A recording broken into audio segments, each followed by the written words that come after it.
Did you ever pretend you were a mermaid? Have you ever wished a handsome prince would come save you? Do you find yourself humming the catchiest Disney princess ballads seemingly out of nowhere? Have you ever heard the wolf cry to the blue corn moon? I know I can answer yes to all of the above. Well, maybe except the wolf part. And I'm sure many other women and men out there are nodding along.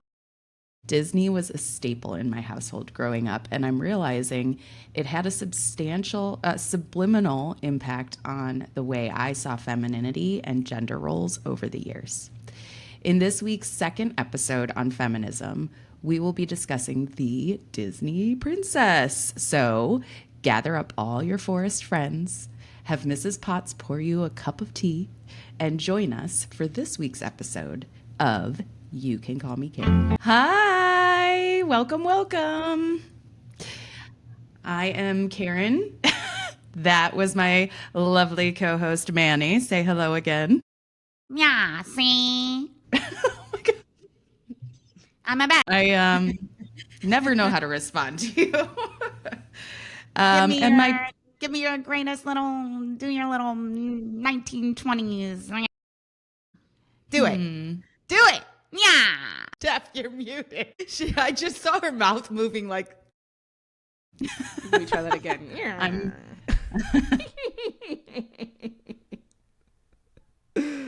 Did you guys continue while I paused? Continue what? Good. Great. Let's keep going. Okay. I glitched and you guys apparently kept going. No, we were.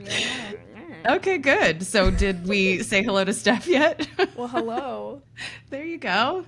Manny, I love that you were a bad guy because Quinn loves Spidey and she's always like, I got your loot. I got your loot. Yeah, the loot. Your loot. And so Steve was like, you need like a bad guy nickname. And so we call her Quinny Biscuits.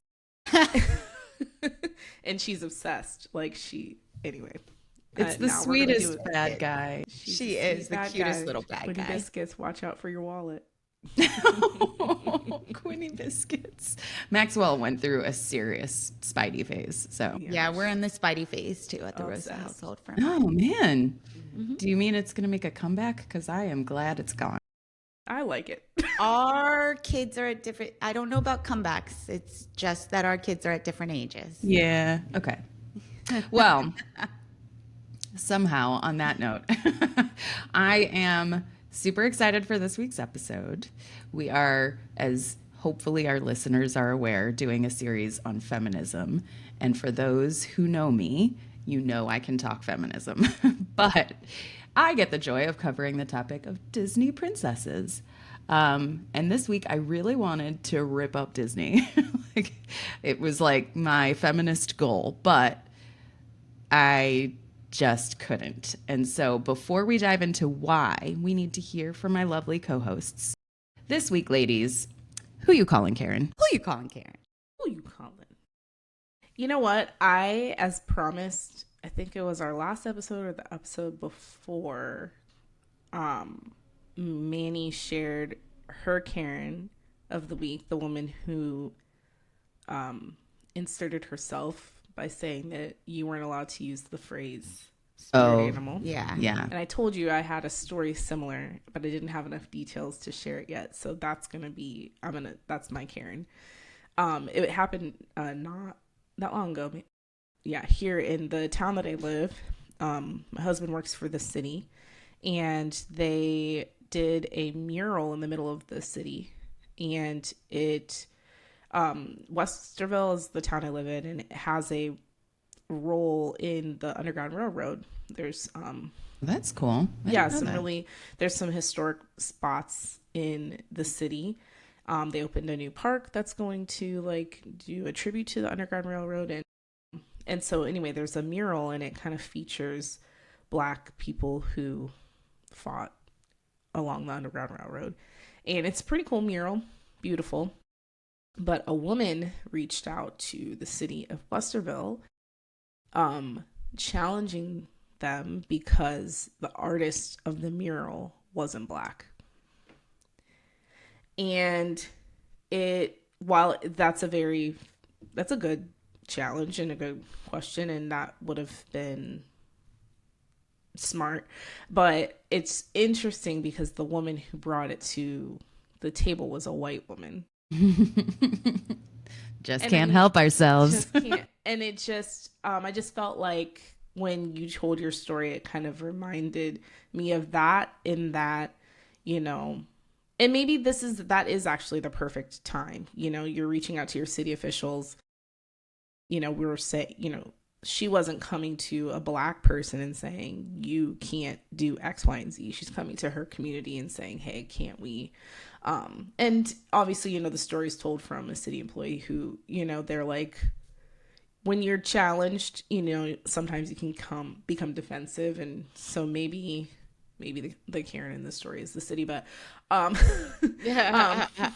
there's always two sides. Yeah. There's always two sides. And so I struggled with this story, but I felt like I thought it was an interesting point that, you know, maybe even not giving the chance for the Black community to speak out and say it, you know, like, you want to be first, and that kind of thing. So anyway, that was what do you mean she wants to be first? Like, she was the first to say, you know, I'm the one who noticed that the artist wasn't, you know, everyone's like celebrating this mural. I think there was like a progress thing that was going on of like, as it was being installed and stuff. And it's just interesting, you know, that there wasn't room for someone else to come forward.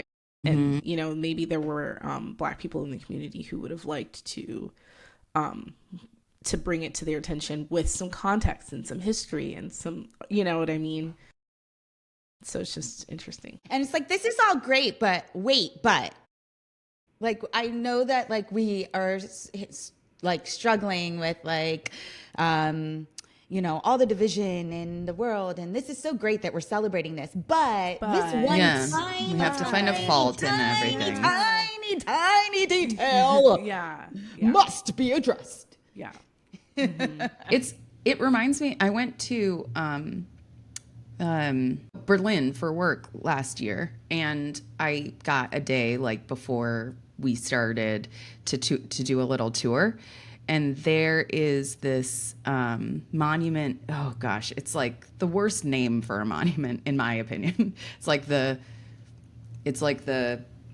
monument to the murdered Jews of Europe or something like that. Like, as many words as you could fit. It's very German in that respect. Yeah.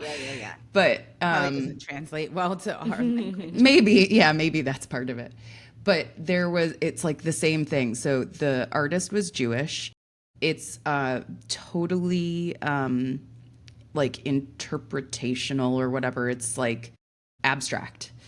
And it's like these huge concrete blocks, like this, like I'm not doing a good job of explaining it, but it's just large concrete blocks. That's all it is. And they put this coating on the blocks so that you can't like graffiti them, because they were worried about, you know, this monument. Turns out the coating that was put on these blocks is made by a chemical company that supplied Nazi Germany in World War II. And so,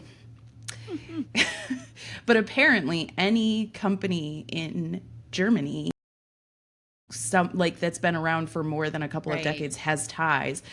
So there's like this, like, apparently the Jewish community of Europe is like, you either like it or you absolutely hate it, and there's like no in between.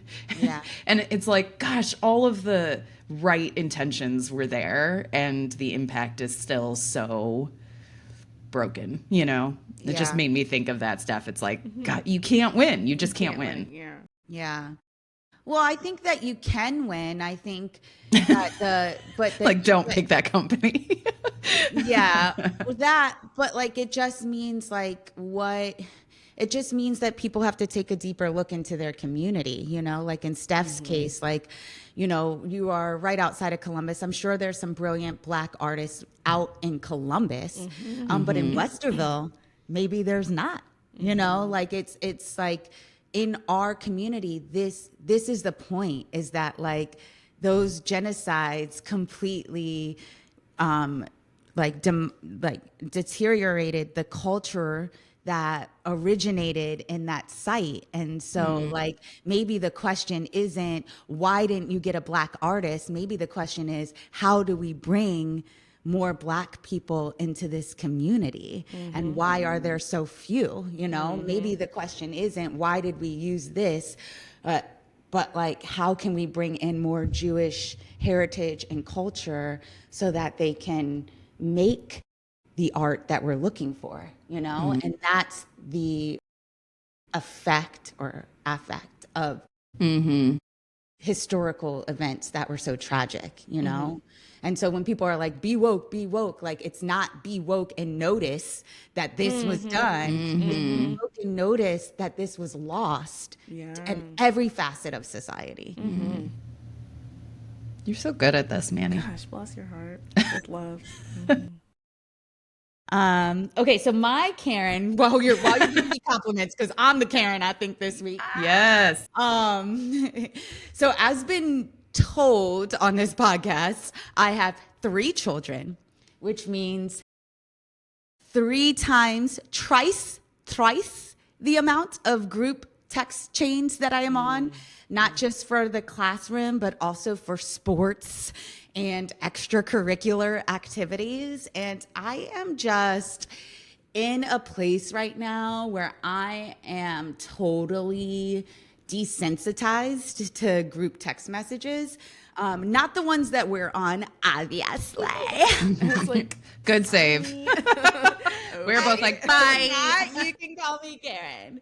But that's my point, is that like I want to reserve the group text chain for that. Those interactions with people who I can't see daily, or who I'm not trying to make some decision for a teacher's gift, you know, like I don't want to be so attached to my phone for conversations that could be had over email or, you know, In real life. And so it's a lot. Sometimes I'll wake up in the morning and I have like 100 missed text messages. No. Delete. Before 9 o'clock, you know? Yeah, like I didn't see them. Sorry. Well, and the truth is I didn't, and I really need somebody to like summarize the conversation for me. So I'm like, ChatGPT. okay, there's a lot of likes here. Like sometimes it's just like, okay, we have to do this thing, and so like who wants to do it? And it's like, wait, couldn't you do that through an email so that, you know, we don't have this reply all feature on the group text. You could just reply to one person in an email. Like, so I'm like testing this out. Like if next year during back to school night, like I'm going to say something to the class moms, like I'm putting this out to the universe right now. You guys let me know if I'm being. I feel like moms would appreciate someone saying something. Okay. And dads, by the way. Yes. And dads. Because they're also left out. Like that's also my point, is that like all these are getting filtered through to the moms, and then now I have to do an additional step of communicating this to my husband, you know, of like through looking through the text message and trying to figure out what was actually decided. Then now I have to take another step to communicate to this guy, like, okay, so This guy. I think this is what's happening. Guy who lives in my house. This random stranger who produced. I get so frustrated because like I get automatically added to these things sometimes. And Bob is like the primary, you know, day to day. Yes. So like Why even not if him? even if on school forms, if I put Bob's name as like the first point of contact and then mine they as will the do second, the mom. they call me every time. Yes. And Bob gets so mad. Rightfully so. I get upset too. I'm like, I put Luke for a reason, you know? Yeah. Yeah, just like go down the list, people. Go down the list. So anyway, my Karen is that Miles graduated from preschool, and there was one text that came in after graduation that I was like, okay. And then another text came in, and I removed myself from the chat. Yeah.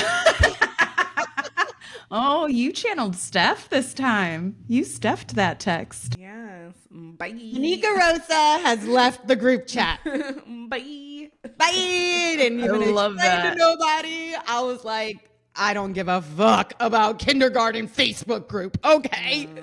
Yeah. Well, that's so funny because I was going to say, what about a Facebook group?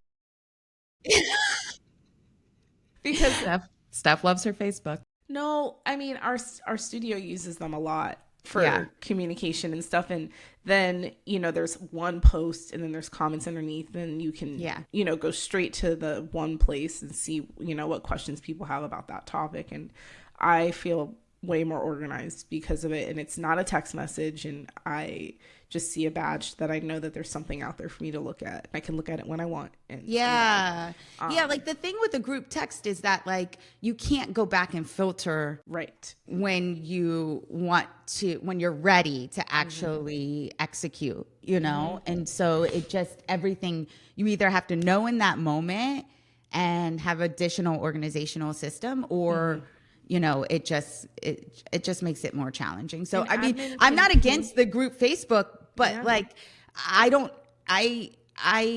have Facebook, so that's why so like I don't care. But like I don't need that communicated to me in another group text. Like then I'll just find it on Facebook. I don't know. email would No, you work need it in lovely. 6 different places so that you can just be totally inundated with information at all times. Yes, exactly. Totally attached to my social media at all times. Because I Lovely. am AI. I'm no longer a bad guy. I'm AI.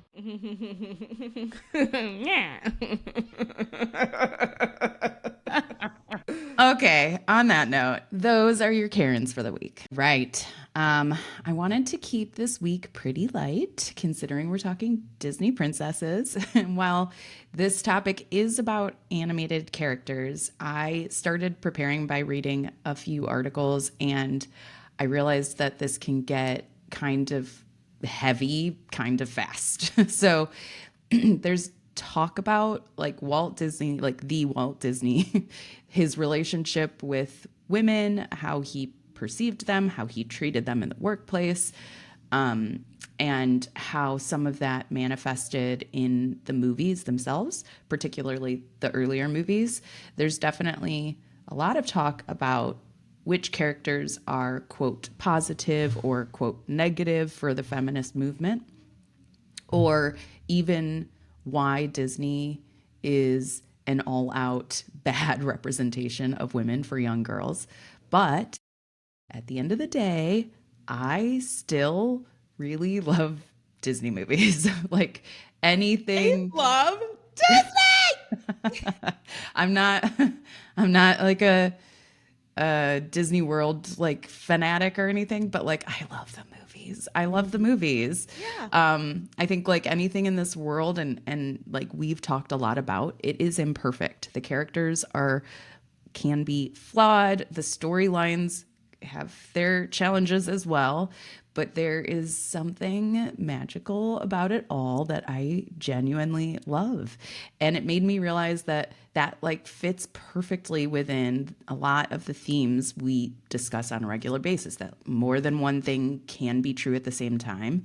Just because some Disney movies don't represent women in a way that I would prefer doesn't mean that there isn't entertainment in the art, or that there aren't good nuggets along with the bad. And so I am working on getting comfortable with that polarity. And I didn't want today to be hyper focused on a lot of like allegedlys and rumors about what, the Walt Disney Company was like in early days, because we weren't there. So today I thought I want to dig into who are our favorite Disney princesses. Which movies and princesses do we love? Certainly, which don't we love? I'd love to understand why. And I have a few kind of backup questions to like discuss the feminine or the feminist kind of theme throughout. But let's start by just like throw out, who is your favorite Disney princess? Wait, Karen, do you feel very liberated by saying I loved it? Like I could tell something I came off of your do. shoulders. Like you're like, this is who I am. It's funny, like I wouldn't have said that 7 years ago, but in COVID with a then 2-year-old, we paid for that Disney Plus, whatever it's called, subscription. I Thank know you you. did. And Saved watched your life. all of, yeah, it was my babysitter for approximately 6 weeks when like Sure was. everything was shut down. Yep. And holy shitballs, I love Disney. Shitball. We watched Moana on repeat for literally about 6 weeks. Maxwell loved it, as did I. And I'm seeing it. It's funny because like every season we kind of have a theme, and I'm seeing this rooted in a lot of our or threaded in our episodes of contradiction. Like when we Yeah. talk about like being a millennial is living in contradiction, being the middle child, like Yeah. too like too young for this, too old for that, right? And like similarly in this regard of like, yes, I understand there. Or what we just opened our Karen stories with, right? Of like, I understand that some of these things are problematic, but also like, can we just have a little piece of joy? Yeah. Yeah. I'll talk about the things I don't like about Disney, of course, but Karen's like, let's "Don't get it start with the twisted." positive. Yeah, exactly. I do have my problems, but both things can be true. Yeah. Steph, do you want to go? Yeah. Who's your favorite? Look at her. Yeah. She's so Yeah, I excited. do want to go. I feel like as a millennial, we like grew up in the golden age, I believe, of Disney. And I feel, again, like I said before during our millennial episode, that we're truly blessed and highly favored. My favorite Disney princess is Jasmine. Jasmine's a tricky one for me, but yes, I feel that. Oh Lord, here we go. Yeah. She's gonna criticize. She asked the question, then when we answer, gonna come she's and get gonna me. be like, "Okay, Light well, me up. I have a problem with that now." I love But I Jasmine. love Jasmine. I'm like, Yeah. I wanted to be Jasmine. Yeah, I feel like, it's interesting because, like, as a kid, I didn't think about it this way, but as an adult, I'm like, so she is, like, set up for arranged marriage. Yep. See, Steph's going there already. But she kind of puts up, like, a fight a little bit, and I feel like she has had expectations. There's standards. She was, dismissive of many before she met Prince Ali. And I liked that she was very discerning and, like, I'm so gullible. And I guess she was a little bit, but she had questions. Like, are you, I don't know. She just had this look in her eye like, you're full of shit, kind of.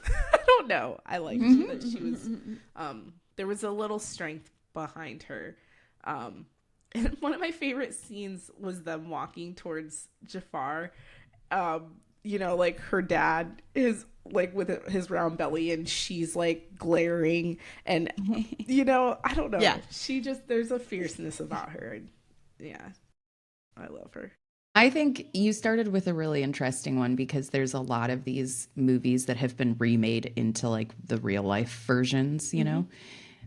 So I'm curious. First of all, did you see the real life Aladdin? I did, and I don't really remember it very well. Is that weird? Like, I think I saw it in the theater and I don't remember my feelings around it, but I know I saw it. Like, Yeah, I think we can talk more about it with others as well, but there were very intentional choices that I felt Disney made to uplift some of the female characters when they redid some of those. And I think they did more of that, like what you're describing of her, like kind of hard-headedness and desire for independence. I feel like they played that up even more in the real life one. So it's interesting when you watch them back to back, you can see how maybe some of those ideas changed over the course. And that that one wasn't even that old, you know? Mm-hmm. The That's original. it's also interesting to me because when you first posed this question, my answer was not a Disney princess. It was The Lion King. It's like my favorite. Yeah, but that's movie. not a princess. Which is what I said before I said that answer. Let's put on our listening ears. I heard you, but That's why I didn't respond with that. And I'm going to make my point now. Which is that Jasmine is one of the only princesses that is not like the story is about like Aladdin. Like the movie is Aladdin, you know, like it's more male centered and focused of a Disney movie than the other princesses that we would talk about. Oh, is it interesting, Karen? Jesus. oh, so who's your favorite Disney princess? So my favorite Disney princess would have to be Ariel. And I'm rocking my mermaid locks today. In honor of this In episode. honor of this episode, that's the only reason why I got them installed, not because it's a protective style and I live by the beach. No. I mean, also that's live not what by you told the me yesterday. beach because I'm inspired by Ariel. Because you want to be a mermaid. Got it. I want to be a mermaid. And my favorite scene, my friends from high school will know this. My favorite scene is when she's on the rock. I knew it. I don't know when. I don't know how. I knew it instantly. You know, me and my friend Blair used to like, yes, we used to like act that part out in like the 11th Same. grade, by the way. Yeah. Oh, yeah. Good. Perfectly. I was not 9. I was driving a car. Did you ever try to like swim with your legs as if they were a fin? Does James Brown like to get down? Is Sebastian a lobster? No. Yeah. No. He's a crab. We were like, no. Oh. My God, that's amazing. So then I guess I never did it. Is Sebastian a lobster? Which is also Amazing. one of my favorite scenes too. Zootalo. Yeah, he's a great character. Now, you picked one that also has a real life version. Yes. Did you see that one? I did not, but I know all the haven't- controversy surrounding. I haven't seen it either, and I thought that I was gonna get shamed and scolded.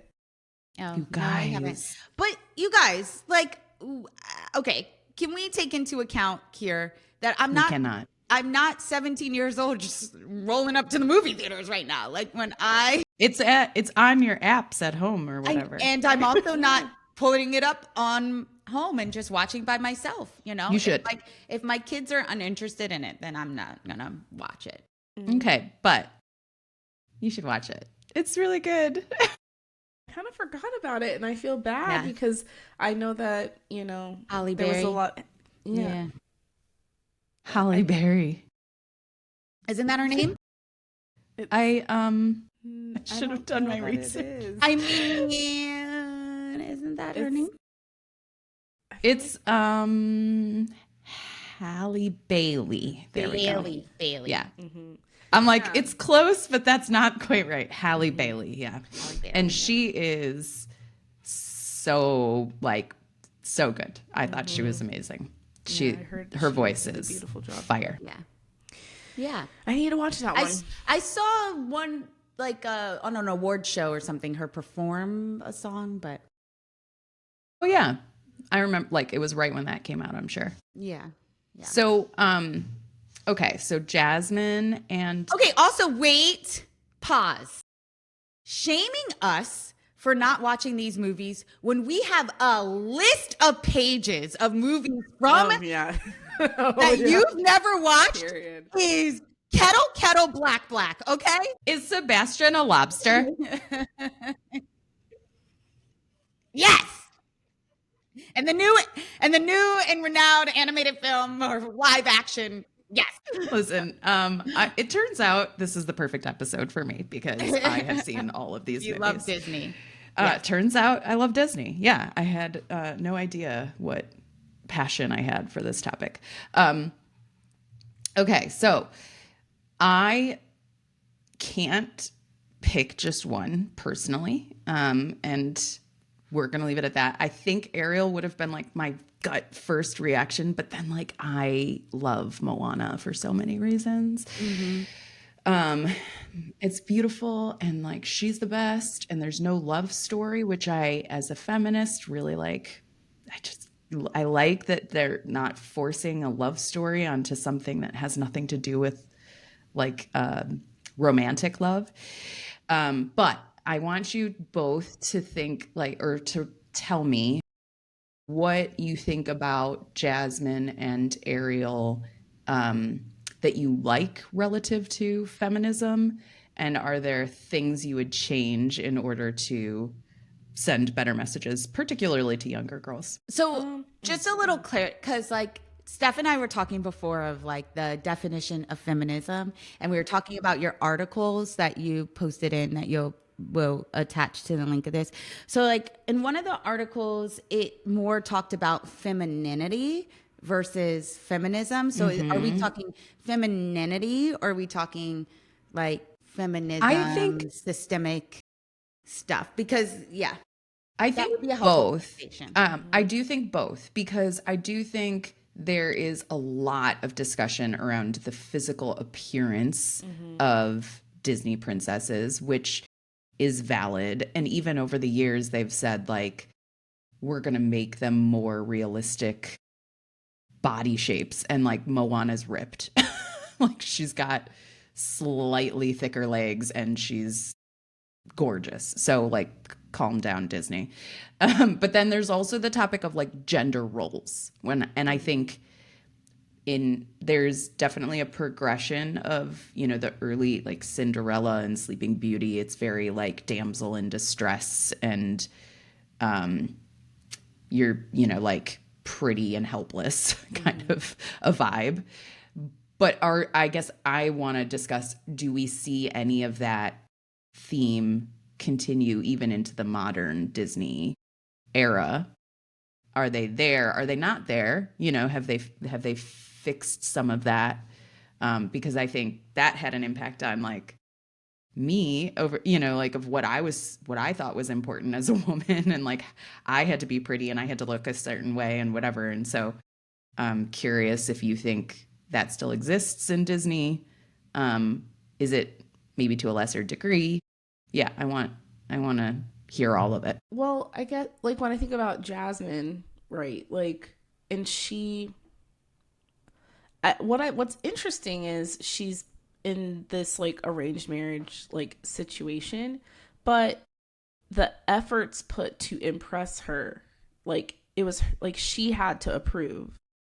You know, like that scene, like when he's coming down the the elephant Abu version, the elephant version of Abu, and the big parade, and she like rolls her eyes and like walks away. Like it just made that don't impress me much. You know what I mean?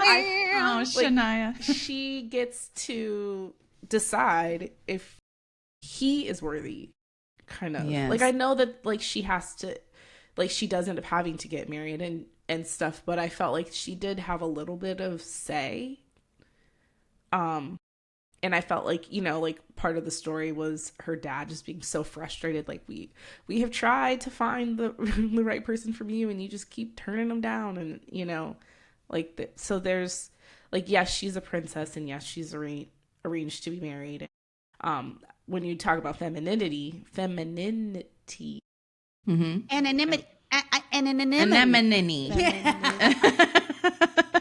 I live in an anemone. she is all woman, you know, like Yes, you know, she is. you know, beautiful, all that kind of stuff. So I feel like was a strength around her, even though, you know, she was trying to be pursued or whatever. There was kind of like a, you need to rise to the occasion, sir. I do think I'm going to play devil's advocate a little bit today, but I do think Shocker. someone's got to. I don't mean this insert. I think the other side of that coin, though, is that she had a father who was open to her being, you know, independent and strong. and kind of like, quote, allowing that behavior, you know? So, but do you Look at how they is that- depicted her dad. Like, I know. Little like, dumpy guy. so Yeah. like, and that's why they brought in Jafar, you know, as like kind of bumbling and person to be like his advisor, because that thinking was like, that was the part that was like, maybe you shouldn't be so open. And here's Jafar to help show you why. Well, it's interesting that you say that, because it's kind of like it really speaks to what we're talking about when it comes to feminism, in that we have to dismantle the systems in place that stop women from having power. And in her case, the Sultan allowed her a voice.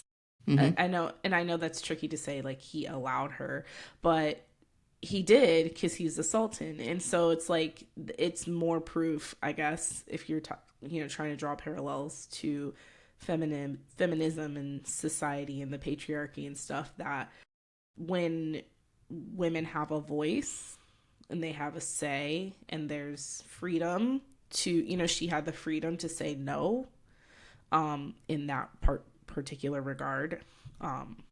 So it's like, that's, I guess, what we would quote unquote be fighting for. But then it causes trouble. Yeah. Like, that's kind of the subliminal message that Oh. you could see. Like, when you give us a little bit of rope, we cause trouble. And Jafar almost takes over and the world almost ends, and on and on. Was that her fault? Right. Or was Well, that the Sultan's if she fault? would have just gotten married. Because he's, again, a little... Bumbling.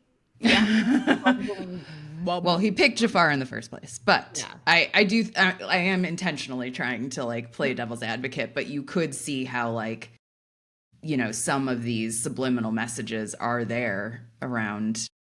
You give a little bit of rope and then all this shit goes down. If she would have just married the first guy I picked for her, we wouldn't be in this situation.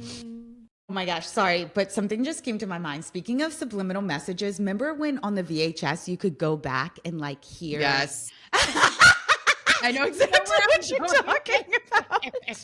Oh, Steph, are you Are where you we're? talking about teenagers? No, what? What? No. Don't say whatever you're going to say. There was a few movies that they hid some inappropriate things in. Yes, and one of Yeah. them was in Aladdin, where they're like, Yeah. "Take off your clothes." That's what I was. Oh. That was the line. It was like, good teenagers, take off your clothes. Oh, it was I forgot no that part. It was before like, it? yeah. Oh, Yeah. Did you ever see the Little Mermaid? Little Mermaid. one? Yeah. Yeah, yeah. Did you see the one in The Lion King? No. No. Oh, Like I've heard about that one, but I never saw it. Oh, I've seen it. Like Simba like plops down in the grass, and then all the like flower petals like go in the air, and then it forms the word sex. Yeah. Oh, I've yeah. Heard that, but I never could see it. I'll show it. I'm I'll sure show you it was next like time I come they over. got these things in early versions, and then at some point they figured it out and fixed it. But the Little Mermaid one was like the most obvious. Oh, Yeah, that was like, why would you put a boner? The boat. On the priest of all people. Which is like, okay, now Yeah, I know actually why you would adds put a up. boner. Yeah, What fair. are we even talking about? Subliminal messages. Yes. Being a millennial, these kids will never know what it's like to rewind a VHS tape. Yeah. Oh, we talked about cassettes the other week too. These poor, like, anybody who is under 30 listening to us is lost now. Or the oh my gosh, I just sent you guys this, that when you were saying, Steph, that we're in the peak, we are in the golden age of Disney, and the Instagram that I just sent you about the guys reacting to the new Disney. Yeah. Oh my gosh, the played new that Disney intro music. Well, I should link that. That was a funny Please one. link it, because God. like when they're like sitting on the couch like fluttering, they're I know. They were the real one- freaking out. When the real one was playing, the real too, one and their comes on. eyes were closed, and Yeah. they were just like, I love how he called it the real one. the real one. It is. 'Cause it is the real one. Okay, so for our listeners, Manny sent us this, it's I think a podcast, Yeah. three grown men who are talking about how Disney, like the intro music to Disney changed recently, Yeah. apparently. Yeah. And so they played the new music and they showed the reactions of these guys like absolutely hating it. The one is like falling over in his chair. They're so pissed. And then they played the original music, which is like When You Wish Upon a Star. Yeah. Yeah. Right. And then they all kind of like zenned out. They got so happy. And I felt that too. But like I haven't heard that new music. Is that real? Because it was trash. I was am with trash. them. It was bad. It was bad. Why ruin a good thing? Why ruin a good thing? I don't know. Why Yeah. mess with perfection? Okay, I know we have to wrap soon, so I'm not going to answer the question. Do you have any other questions for me? What are we even doing here? Um you need to answer a little bit of the question because I think Ariel is like a really interesting one with regards to feminism. Like they take away her voice and she has to just be super pretty so that the guy likes her. You don't have any feelings about that. You're perfectly fine with that.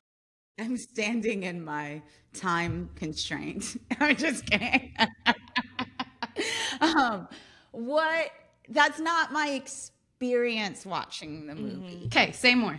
My experience, and this is again, I think you have a question here about like, do you let your kids watch Disney? You had one in there. Because I think that your interpretation at a young age, you're not able to understand these complex things, that subliminal messages or nuances of the story. And I need a babysitter, so I don't care. I've professed my love that for would be my Disney, answer so to that. And I think the same happened when I was younger. I mean, and whether my mom knew about whatever.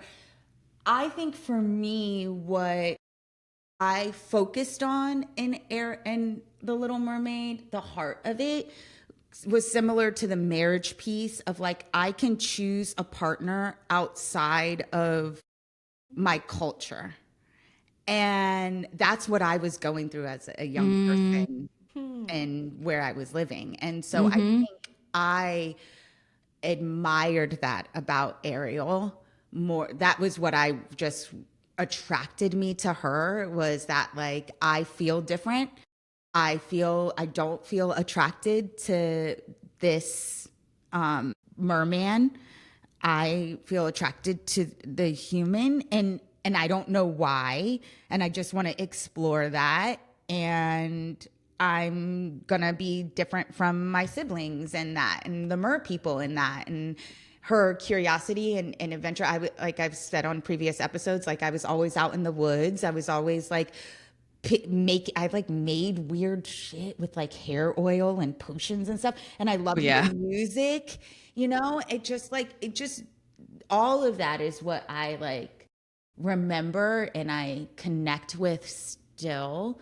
And yes, there's the other, like, what you're saying about taking away your voice, but I think that more for me, later on in life is something that I understood and that I'm still working through, and that I think we're all still working through, is how do we get our voice back, which is why I think we have this podcast, right? But yeah, that was my original thinking response. I love that. Oh, thanks. Yeah, I think you're similar. I think that this is exactly the conundrum that I found myself in as I was trying to prepare for this episode, because there are so many flaws in the way that they represent these princesses, these female characters. But there's also like so many little things like what you just described that we can take away and actually find strength in. And there's no way to make a perfect character. Like, we don't expect perfection of male leads because they're in power and they're the majority or maybe not the majority, but they're the patriarchy. They're in power. And so it's acceptable for them to have flaws. And then we hold women leads or, secondary characters on this standard that seems totally unrealistic and unfair. And I think if we just talked about that more, you would get the same outcome, which is you don't want your daughters to hold certain unrealistic expectations for themselves. You want them to be empowered. You want them to be strong and independent. And so if you have a conversation about these characters of like, what do you like? And what would you change or whatever, or why is this an imperfect representation of a strong, powerful woman? Then don't you accomplish the same goal, I guess. So I guess I'm coming to terms with the fact that I love Disney and it's okay. I think for me, it's as a parent, and not even as a parent, as a human, I think this is similar to the Ariel conversation with the real life version. Is like, I just want people to exist in their imagination and it be okay. Like when my son watches Snow White, like Miles likes Snow White more than I did as a young girl. And I'm not going to stifle him for that. Like, I'm not going to be like, you can't watch Snow White, like, something in there is like communicating to him in his imagination. And so like I remember this with like casting Holly Bailey as a black mermaid. It's like, but mermaids don't exist, so who gives a fuck? Yes, they do. Sorry, spoiler alert. Talking lobsters don't exist. That is true. They don't. Not talking crabs, But it's like, I just want people to fully embrace living in their imagination, and wherever that takes you, if it's not harming or violent or, to somebody, like if my kids are walking away with it with a greater sense of self and me and like just feeling good, then like, I don't care. Yeah, I feel like when, we watched those movies as kids, we only brought to the table our, 7-10-year-old selves life experience, Yeah. And so what the story is going to do for you at that age is going to be very different than our 40-year-old selves watching it back. Yeah. And it's like, if a little girl walks away like, I want to find a Prince Eric, then it opens up conversation too. Like, what do you mean by that? What makes, a partner special? Why would you pick him? That kind of thing. And it lends itself to opportunities for us to parent and teach and coach. I do think that part is important because I do find that when I think about Cinderella and Sleeping Beauty and Beauty and the Beast, there was, even at a young age, subliminally, I was like, I want to be one of these princesses for all of the reasons, like including being rescued by some handsome prince, which that is the part when my feminism kicks in and is like, that kind of sucks that I got that messaging and that I had to kind of break that desire or recognize that like that a man doesn't define me. And it did create behaviors that I would have wished I didn't have, over the years. So there are pieces of it, but I think your point, Steph, of then if it sparks a conversation and it gives us an opportunity to teach, then like that is healthy and that is good. I think to answer your question of how Disney has like the evolution of Disney, Karen, you might be here. Are you in the Descendants age? Zombies, Descendants? I know of it, but I don't know. I've not seen it. Yeah. So like I think developmentally what happened when we got out of the Disney princesses, we went to like the Disney like movie, like remember Johnny Tsunami and like Xenon, Girl of the 21st Century. Karen, you probably don't know what I'm talking about, but these were like Disney shows that came on like Friday or Saturday night, or like what's the like Nickelodeon shows that came on? Not Are You Afraid of the Dark? The one that came on before with Keenan and Kel. Which one's that? All that. All that. Oh, all that. Right? So I think you do. So good. I think there's developmentally appropriate conversations that happen during the stages of adolescence that parents, you just have to be like attuned to, of like, how far do I go? Because you also don't want to like their spirit, you know, you don't want to crush their spirit, you know. Exactly. So like, let them have that at 7 or 8, but like maybe at 12 or 13, if they're starting to be a little boy crazy and acting and doing some stupid shit, then like that's when we bring in like some of those conversations, right? Because they're like frontal cortex can handle it. But I think developmentally, it's also our job as a parent to like just, you know, recognize and be aware that like sometimes it's not that deep for them, you know? Yeah. And Descendants is amazing. Speaking of hair, I was Uma for Halloween one year. She is the descendant of Ursula. Oh, so what was her hair like? Was it like Ursula hair?